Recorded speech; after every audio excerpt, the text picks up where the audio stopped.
I'm Christy Knickerbocker. I'm the author of Singing in a Jiff, a guide to creating sustainability. I'm going to walk you through my book.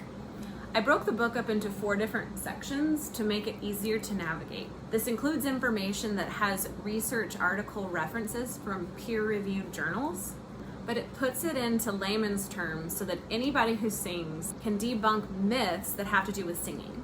Chapter 1 covers singing music and anatomy. This includes things like what is chest, what is head, what is falsetto voice, musical terms and markings, vocal cord lengths, and what that has to do with pitch and frequency.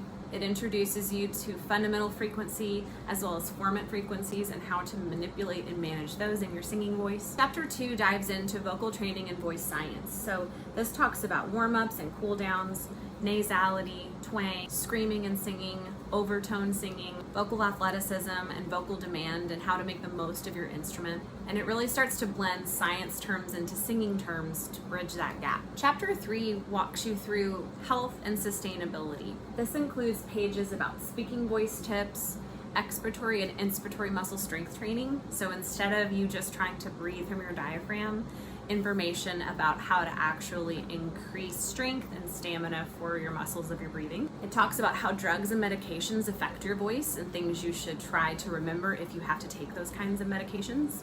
It talks about reflux, vocal thresholds, what vocal rest means, and how to make that work for you. Chapter 4 talks about injury and the expectation of how a career doesn't have to end just because you have a vocal injury. This discusses warning signs, the type of doctor you need to look for if you are a singer, the type of exam you should expect, and what a voice care team should look like. It also goes into some education about counseling because having a vocal injury is deeper than just having something wrong with your vocal cord. I include bonus materials in the back, 2 larynx patterns, one that you can move and one that's a standalone. These are things you can print off and do it yourself so that you can have a better understanding of your vocal mechanism.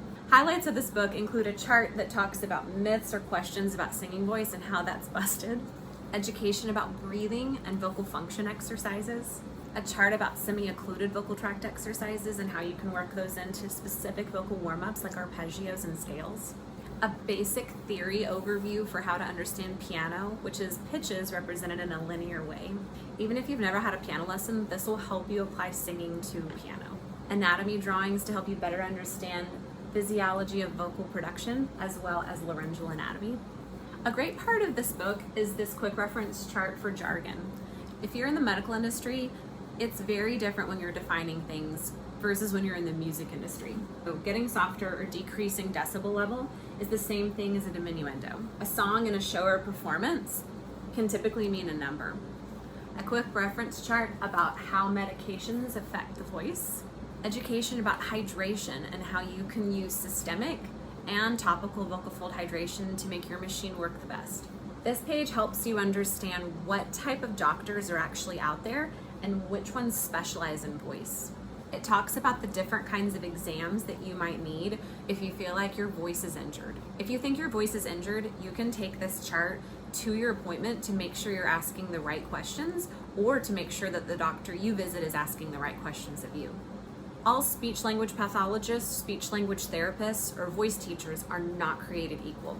This helps you know what to expect in voice rehabilitation if you have a vocal injury.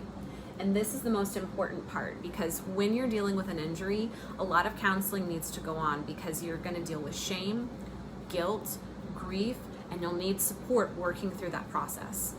This book is exactly what I needed when I was a young, injured singer, and it's taken me this long to figure out how to compile everything a person might need to be able to make sure they advocate for themselves if they're trying to learn how to sing sustainably, and how to work through a vocal injury should they be experiencing some changes in voice quality or feeling of what it feels like to sing for more than 2 weeks.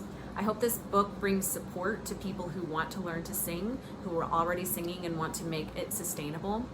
I hope that this book helps anybody who's working through vocal injury feel really proud, feel like they can tackle this and that they can get through this with the right team. This book encourages a team approach to vocal injury, and it delicately discusses all of the moving parts that happen to go on in your mind and in your physical prowess when you're going through a vocal injury.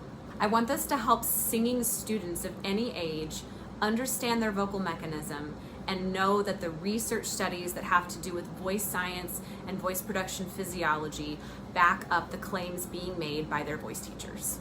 I can't wait for you to get your hands on it.